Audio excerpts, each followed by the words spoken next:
Hello, my name is Daniel Fredon, and I would like to talk to you about two of my passions, photography and China.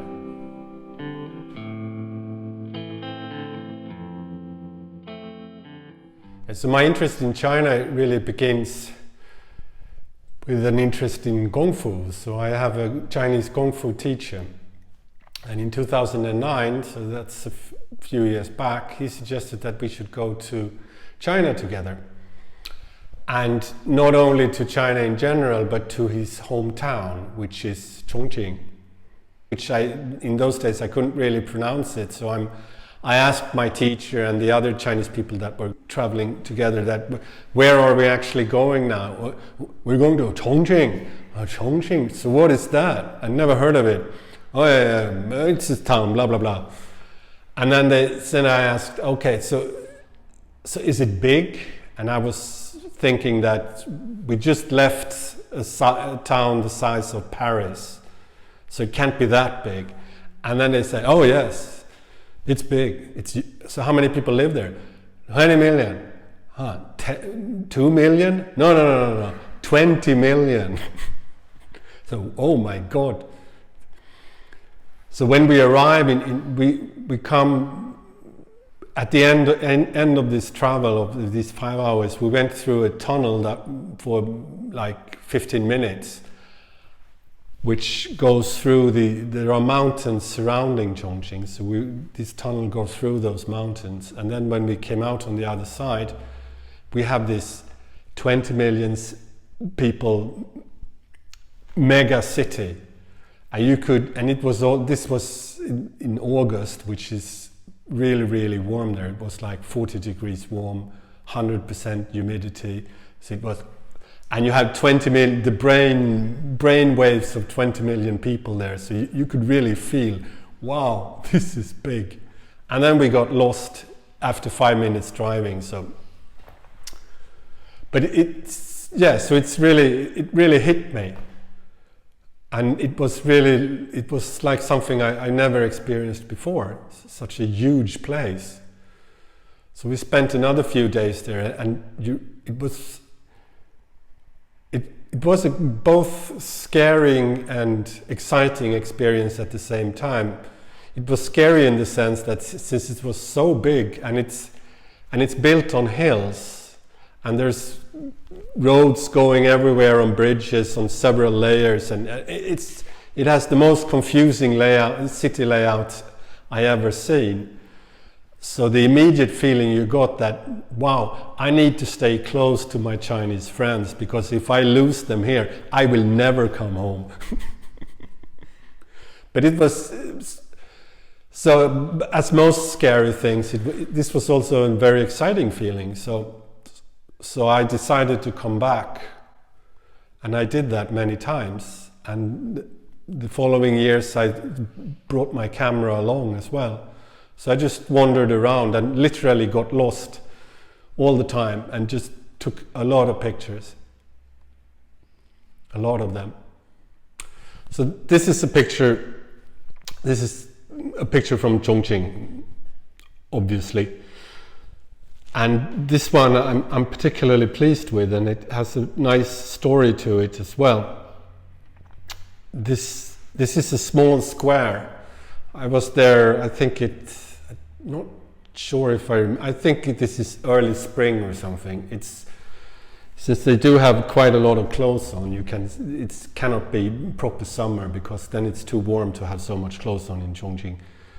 So it's probably early spring or autumn or something. But anyway, I was walking around as usual, and then I just came upon this, walking on the small streets, and then I stumbled upon a small square which was empty, no one there, just a lot of shops around, but not many people at all. So I sat down and drank a little water and just rested a bit. And then I realized that it was about lunchtime. So what happened then was that three small wagons with food, like small portable restaurants, just showed up. And then the people owning them, they were set their things up. And then after another 5 minutes, people started to arrive. And this whole little square was chock full with very hungry Chinese people. So they all, as you can see, they really filled it all up, and everybody was just stuffing themselves in really speed time, and they didn't really have much time they didn't bother about me at all. I was the only foreigner around, so they didn't care about this strange guy taking pictures of, we're hungry and we need to eat fast. So then I was really happy with this.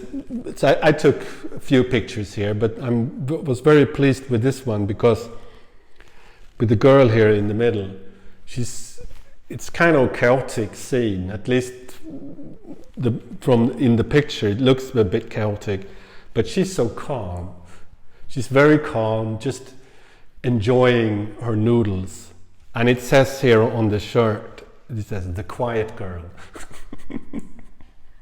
So it was one of these lottery tickets that a winner.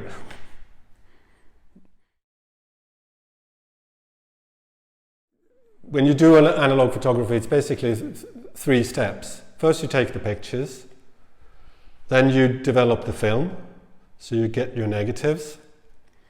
And when you've done your negatives, the negatives are pretty small. So what you do then is that you enlarge them and make prints. And this is also very much just as the actual shooting of the picture, of choosing the composition and what to put in the frame and what to leave out, which persons to shoot and which persons not to, and these things. The actual making of the print is also very much a part of the creative process.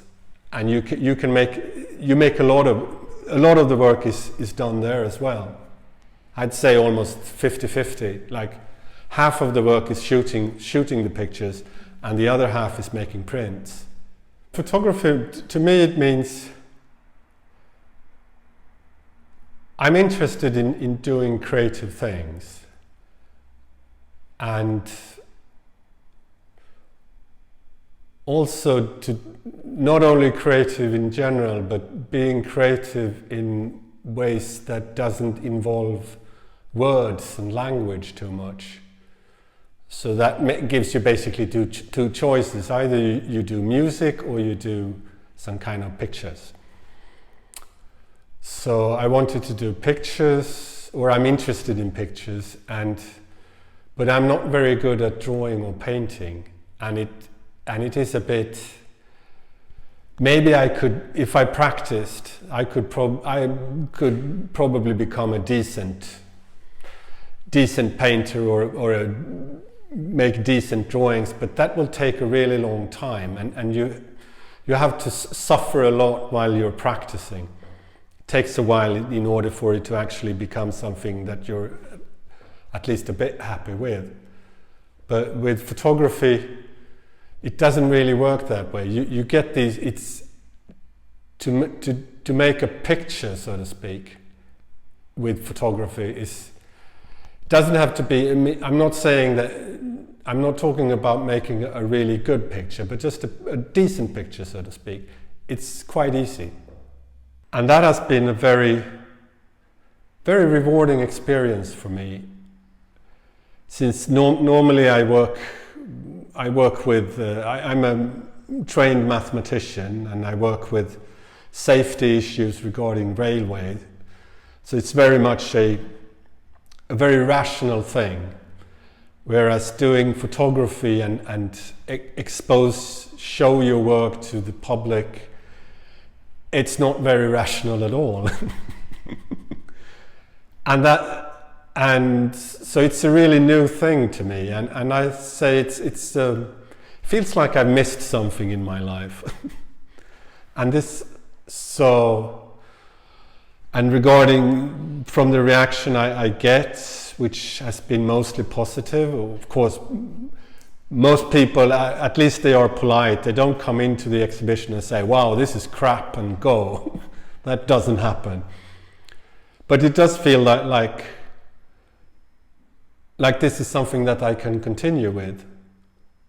So I would very much like to do, I want to go back to China, of course, and take more pictures. And I'm contemplating to take a leave of absence for at least half a year or something and just travel around in China with a camera and lots of film and buy even more lottery tickets and go to more places in China. I mean, China is so big, and it's really lots and lots of interesting places to go. So I want to see them all.